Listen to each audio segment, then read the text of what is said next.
Back to Easy Friday. Remember, you can join us on social media. The hashtag is Easy Friday at Shiksha Arora, at KBC Channel 1, and at Kimanzi. So, this guy, there's a lot that I have to say about him. In fact, he just told me that next time when I go to family gatherings, please, can you say nice things? And then I put you on speaker so my family can hear. I promise he's not paid me to talk about him in such a, an amazing manner. But I just have to really big up the guy because of the great things that he's doing in the content creation world. He's a creative. And in fact, I'm going to stop here because you need to go check out his Instagram. He'll give his handle in a short while. But before we get anywhere, Kimanzi, yes, are you going to do a transition and jump out and end up somewhere else? I've seen that TV there. It looks like a nice place to pop out from. Yeah, and this big camera. There? Yep. How are you today? I'm good. You look Yourself? great. Thank you. Apart from being a great content creator, you're also quite a fashionista. It's in the blood. Umepiga luku leo. Wanjapi. Sawa. So Kimanzi, tell me about yourself. A lot of people know you as this creative guy, but not many people know a lot in the sense where you come from, your background, growing up. Maybe you can just give us a bit of that's so info broad. And insight into your life from back in the day, from where it all started. Well, hey, where did it even start? What did start actually? But it's very broad. I mean, that's one of the hardest questions ever. Tell me about yourself. Okay. I don't know what to say first because I'm like, hey, yeah. Where do I start? Yeah. Childhood, Yeah. high school, Okay, primary. Well, for starters, I just, childhood is more of stories you're told. Yeah. So most of the stories. Were you a cheeky guy? Were you the backbencher? You just had to start with a cheeky guy and a backbencher. Yeah. So you just completely decided, bang, there it is. Just by looking at you. Please, excuse me, I can be a front. Okay, the only time I sit at front is when I'm driving. Were you an A student? Well, there is that too. Well, not all the time, but if you wanted to. I mean, the reports show that I came off as a bright student. Okay, good. Yeah. Bright student. So when you went into, let's fast forward to uni, for instance, what did you study? And is it similar to what you're doing today? Same field?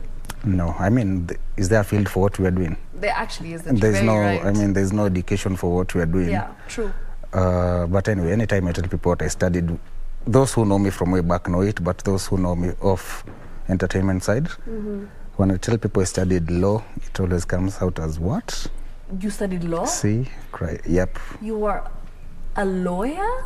Yeah. Actually started and for a portion of time actually. Okay. Kind of practice, not fully, but I went to court, did men's. You finished your degree basically? Yeah. You graduated? The way it's a very, now everyone has to show they graduated right now. Everyone is posting graduation photos, We're waiting for yours. Well, I have enough. At least I took enough. Oh, that's amazing. Yeah. Okay, interesting. So you are a lawyer. And then how did you end up in this creative space? While I was in campus. Okay. Actually, towards the end is when our social media had started, or rather, had just started growing substantially. So when I started doing, back then it was Vines. There was a Vine app here from States. I remember Vines. But now here it wasn't as common.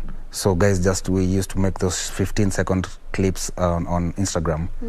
So basically remember when we started, not as many as today. There was myself, George Kimani, Seth Gore, Kogmak, others left as Noveta, that's how we started. Okay. Not just you, I can just make some funny videos of things that I feel comedy. are relatable. Yeah, just mostly comedy of what is relatable in our space. Yes. So it was just that, and then again, Instagram wasn't as big as it is today. So even small things like just two people commenting, you're like, you mean two people can watch my stuff? Made it. You're like, wow, Felt good. Yeah, because I really remember that time I used to borrow my friend their phone. And then you'd comment on your own video? No, to record. Oh, to record. I didn't have a phone that could record. Okay, so you actually borrow your friend's phone? Yeah, anyone who was like a doper's phone at that time, I'd just borrow it and then helping me just record what I can record. Then at that time now is when I started learning to edit. I just download enough apps. I say, okay, now what can work? Because you see that time we didn't have as many options, so you just use what you have. Interesting. So yeah, and that's how it started. Okay. Yeah, I was able to do just from time to time, and then remember back then brands weren't even active on socials. It wasn't. I feel like the influencing game has just changed. Actually, post-pandemic is when exactly in 2020. But before that, there were just a few influencers, right? Yeah, true. It wasn't as saturated, but right now, everyone is an influencer. I mean, everyone is something. Yeah. And if you can make something out of it, well and good. Not? Yeah. Why not? So I mean, that back then it was just you doing your own stuff for fun, making people smile at the end of the day. Just because you wanted to, not because anyone's paying you. It was just because you feel the intuition to like just try and do something. It's disturbing you, and then you can do it, and then that's how it just started. That's back in 2013, 14. Okay. Yeah. Interesting. So Kimanzi, when did you first go viral? I think I remember watching a video of yours during the pandemic in 2020. It was, I think, different types of dances in a club or something of that sort that went viral on Twitter. Yeah. Actually, and I was so intrigued by this persona that I was watching, who is just looking. I was looking at this person who I thought was so interesting. Like I wanted to know more about you after watching that video. So did you actually catch a lot of brands' attention because of that particular video? To be fair, I wouldn't know. Okay. If it got the attention of many or few, but I'm sure you got calls after that. Whoever it got the attention. But now you see, I've been doing those videos for a considerable amount of time. So for me, it's not like I'm just doing something for the first time and being overwhelmed with any call or whatnot. So it's just being able to do, because even that was for a brand. Yes. So yes, at least mine is just to do what I've been assigned to do, and if I can do it to the best of my ability. Yeah, for me, it's always just trying to give it 100%. So for me, it's going viral is not for anything else, but at least I'm happy people are relating to this thing, and also it's giving the brand the required coverage and awareness. So just slowly by slowly, so those many different ways just to do anything. So even when I get something else, I just I forget it's what I did and now focus on something new. Yeah, to try and now do something totally that is very relatable to whatever I'm working on. Interesting. Take us through the entire process of creating a piece of content, because I feel like people don't understand how much time, effort goes into just coming up with a 45-second video. True. I mean, it's the process it's different depending on whatever concepts you come up with. Some concepts. You come up with your own concepts? Yeah. Amazing. Yeah. So for me, they just coming up. You just get a spark. Sometimes you can just get one spark, then you're able to build around it. Okay. So you're able now to create a process, like you say, like the same way we were taught in school. There's an intro, there's a body, there's a conclusion. Yes. And now in between now is where you know where to put the nitty-gritties. Yeah. So yeah, it's just the same format. You know how, if whatever spark I get, the idea I get is maybe in between our conclusion. So it's building around what I've thought about. So it's just going with the different steps and now creating. And then you see all types of content creation is more like a storytelling, or rather any type of art, be it music, be it a movie. It's basically storytelling. And if you can tell a story from start to end, and at least someone gets it, you've basically hit the jackpot. Yeah, your job is well done. Kimanzi, so in terms of like planning, research, putting together all these elements and coming up with a team to film you, and I'm sure you do everything yourself, right? So if you were to create a video for a particular brand right now, how long would it take you to actually implement all these things, put together everything and finally shoot? Again, I mean, some can come, you can get the ideas and the concept within 2 days, 3 days, but some can take a week, 2 weeks, because you see, it depends with what you want to achieve. So if you're trying to shoot many different, there are some I've ever shot for over a week. Wow. Yeah, it's just 45 to 50 seconds, but putting the many different elements together requires different sceneries, so many different things, where you're able now to see, okay, this can work for this can't, so scrap that, do something new.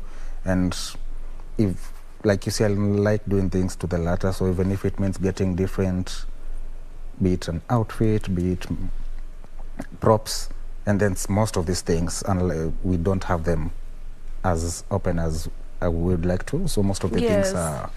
You have to outsource. You outsource from, I don't know, many different places. Okay, interesting.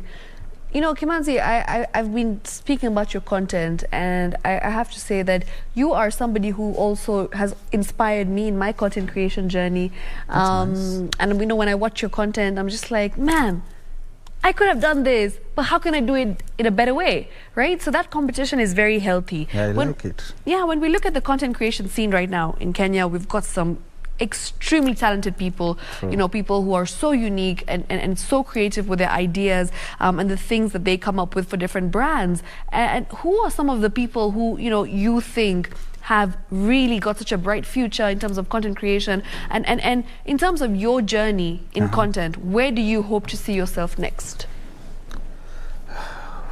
Where do I start? The favorite or my favorite first, because I hope my name will be mentioned. It doesn't have to be under duress. I mean, I wouldn't say I have a favorite. I just appreciate what so many people are doing. Okay. And everyone is doing something different. There's a way Shiksha you do things I wouldn't do. And maybe there's a way I do that you do you. Everyone has their element. Okay. So for me, I wouldn't say it's a favorite. I just first respect everyone doing their own craft. And I feel as well inspired, and even if it's not even inspiration, I'm so happy that people are able to bring out so many different things in their own unique way. You see, the first thing is to have what you know to do best, your foundation. Yes. Then maybe you can now build on it so that you are not, you don't have to go so far off your character. Because I mean, these things, the best way to do any type of work is if you love it. And if you love what you're doing, it's easy, it comes freely. Yeah. Sometimes it doesn't seem like work when you love what you're doing, when you enjoy it. People will just assume this is just something so simple. Exactly. But you see, there's also the art of making it seem like like you just entered, within 45 seconds you're out. Because you see, you're able to make it also seem so simple because of how you're able now to do your own craft. So when I'm going to look at different people, you're one of them. You are really amazing. Since you've been talking about me, it's my time now to go. Thank you. I did not pay him to say that, just by the way. But yeah, you really do awesome things. Thank you. Thank you very much. Yeah, so I mean, all the different brands you've worked on, even for yourself, have been... Yesterday, you just decided to throw us two bombshells. One yesterday, one today. You're like, okay, okay. Yeah, you see that beauty of making even destinations, making products look as fun as they should be. Yes. And also at the same time, you're able now to pass a message. Like you see, if I see your travel reels, I'm like, okay, Lamu looks nice. These are the things to look out for. It gives me a feeling. You see, if someone can, it can evoke emotions differently. I like that. Happiness. If it can evoke emotions, you've done a good job. Yeah, whatever it is, so you're able to see, okay, people like this thing because it shows Lamu in a different way. People like this product because it shows it in a different light. And you're able again to pass a message to show the relation between one product and the outcome. I like that. Interesting. That's an interesting perspective. And, you know, what about your content creation journey now? What's the next plan for Kimanzi? What next? Let me ask you. Ask me. When you are 5 years ago, when you're told where do you see yourself 5 years, let's say 5 years from 2017, if someone asked you, where would you say you'd be? I thought I'd be in a lab somewhere as a scientist. Because that's what I wanted to do then. Exactly. Right? And then you keep changing, you keep evolving. Yeah, that's why I find it... hard to answer that question. It's because people always see the best out of when you tell someone, where do you want to be in 5 years? People see where they'd want to be with what they're currently doing. So if I answer it today, I mean content creation, yes. And a lot of maybe advertising, consultancy, basically marketing and whatnot. So I'll see myself within the same scope, but at a higher level. Maybe now we are working with brands locally. So I'm looking at it maybe 5 years from now. International brands. Doing international brands. Fair. But then 5 years come, you find me doing something completely different. Something that serves the purpose in 2027. 2027. Yeah. Wow. Okay. I like that. Kimanzi, tell me a bit about, you know, the things that you do aside from content creation. I know there's a lot that you do. There's an entire list. I remember there was one day we were having a conversation and you just said, yeah, I write copy for some, you're a script writer for ads, you know, you're a creative director for an agency or something. There's a lot that you do. How do you manage everything, first of all? And take me through all the 50 million things that you do. Not 50 million, just a few. Okay, 5, 6. Yeah. Well, I do, there's that, I've done copywriting, so I also do copywriting for ad marketing, for brands, script writing, TV writing, for their commercials. I also do songwriting sometimes. Songwriting? Sometimes. That's very interesting. I did not know that. Okay. Yeah, I also do consultancy for marketing for brands. Yeah, just different types of marketing techniques and also digital strategies. Yeah, those are what I can think off the top of my head currently. And you also love to model and wear very cool clothes, which we see. Is it really modeling or is just me just dressing how I know? Yeah. You're quite the fashionista. Thank you. How did your love for fashion, you know, develop? When did that happen? Were you always those kids who were piga and luku from like back in the day? Cool kids? Sometimes. No, it's not about being cool or what. It's just that you have a mother who likes just to dress you up. Okay. You don't know how. You see, you're only as good as what you've been dressed in. So you don't know if the parents decide to put you in whatever outfit. You just walk out and... That's so true. You don't know whether you are... But you know, interestingly enough, there's some children who, from a very young age, like have known to pick out their own clothes. And they want to pick it up because that's what they're interested in. I mean... And they have a passion for it. It's whatever you feel comfortable in, first of all. So for those of us who are not dressed by our moms, well, I was just like you. I mean, when we are 3 years old, 4. How can you pick out your own clothes? But as you grow up, you know, as a teenager, you have your own identity, and then you express yourself through the things you wear. So were you ever into that? I just, like, even when I look at it from way back, I mean, dress. You remember now there was no social media, there's no nothing. Of course. So I'm just dressing up, like even if it's just casually to meet friends or just be with different people in whatever way. You just dress, you get to a destination or a place with people, everyone is complimenting, you look really nice, I like your outfit, I like this, You're like, what? Right. I just looked dressed in what I could think of quickly, and then you go out, then now you see they keep coming up, then you're like, you really know this, you really know this, you're like, oh, really? Okay. Yeah, so you just decide to, if it's something that really works. Actually, I didn't even really think much into it until maybe later, like properly, when I would like, I can, because remember, there's a way I wanted to, if I'm posting, like I went for like, I think 2 years, 3 years without posting anything on Instagram. Wow. Yeah. Really? When was that? I think 2015, 16. What happened? Why did you stop posting? First, when I had left the country. Okay. And so I wasn't able to do this. In that time, I was doing vines locally and then being helped by friends, remember, with phones. Yeah. And those different editing. So now when you're alone, you're like, oh, well, it is what it is. It is what it is. Yeah, you're just there stuck in by yourself, and you're like, I'll just think of ideas and be like, they'll just be scrapped and life goes on. Yeah, then after that, now you see when we came back, you're not really, when you disappear from something for some time, you never just jump back in. You have to plan your comeback. Not even planning a comeback. You see, you're shelved in because you're like, maybe things have changed now. How we used to do. It's not the same. It's not the same as what people are doing now. So you're able to know, like, maybe it's not for me again. It's just like. So you were doubting yourself then? You're there like. But then also I wanted to, like, visually, for me, I really wanted quality production. Like, just. I like that. You just want something that is pure quality, but then again, you don't have the finances, and you also don't have a way to make it quality. So like, until the day one thing can happen, I guess we'll just wait. And then, slowly by slowly, you just start You see, like anytime you have a vision, Yeah. you just need one or two people to support you in your journey, and you're able now to be yourself, and you're able to express. Yes. Like you see, all these ideas you come up with, they are half as good until you find someone to work with. Yeah, they are part of your journey in whatever way you do it. So the team you work with, you might work with them, and if you don't, if you're left to be, no man is an island again.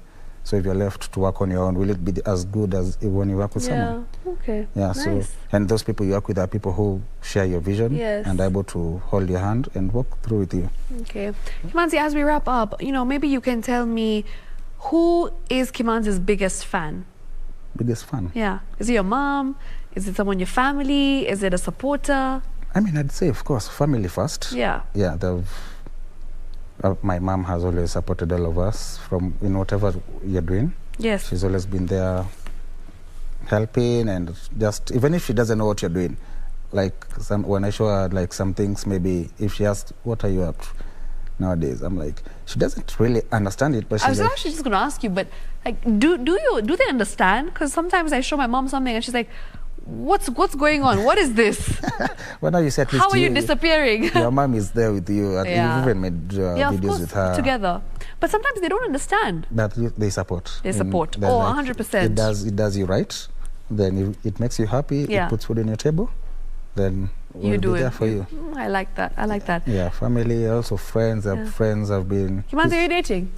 Why would you ask that now randomly when I'm answering a different question? As we're totally? wrapping up, see, This is because an attack. I want to know. This is an attack. Kimanzi, you do great things. You're very creative. Are you sure there's not a woman behind you who inspires you to do all these things? Let me ask you. I find that question, first of all, I'm changing the... If you had a female here, you'll never ask her if they're dating. Of course, I always do. You ask them? Yes. Most times I always see, it's always the man being I always bombarded ask. with this question. Doesn't matter if you're male or female, I will ask you. If you're dating. Are you dating? I wouldn't say I am. You wouldn't say? You wouldn't say you are. So it depends who's asking. Again, I wouldn't put it that way. That's fine. All right, fine. It's okay. We'll talk about this off air. As we wrap up, works. Maybe there's a message that you want to give your fans or people who get inspired by your content and or actually want to get into content creation but just don't know where to start. What would you tell them? I mean, at least in this time I've been able to be in this space, I've had so many people even come up to me or even DMs or calls, so just different ways to... One, how can people enter this space? What do they need? Do they need to be really good? And how? I'll tell people, you see, the same way I told you how I started, without even a phone. I just had a vision and a dream, but I was like, I don't mean because I don't have a phone, let me not do it. So, one, I always tell people, whatever you want to do, start with whatever you have. At least nowadays, with time now, we all have at least their phones that can do their work. It doesn't have to be the best. Yes. It just has to have a camera. Yeah. You see, it's simple as that. Yeah. So if you're able to do with whatever you can, and a lot of people compare themselves to others. I always say comparison again. Stop comparing yourself to others. Everyone is unique in their own way. So whatever you can do, and first, be your biggest fan. I like that. So if you're able to just be your biggest fan, you won't so many people with imposter syndromes. People should I post this? Should I not? What will people say? What will people do? Do what you want. Do what you feel is right for you first. And you'll be able now to, like I'm saying, you do it. If there's someone out there who's your fan or just sees something, this makes me happy. You see, you start now gaining confidence, and then you're able now to also do more. You never know what you can do until now you start it, like whatever you're doing today. Yeah. You never know what you can do until you start. Yeah. I'm going to post that on my Instagram right now as a quote, and I'll give you credits for it though. Thank you. Thank you. It's okay. Thank you so much for coming, Kimanzi. It's been an absolute pleasure having you right here on Easy Friday. We'll definitely do this again next time, same place, same time. Make sure you tune in. We'll have another guest next week. And yes, we will keep bringing interesting guests and, people who are inspiring in their own ways. So yes, thank you so much for watching once again. Shiksha Arora signing out. Kojak's up next with Disco Funk.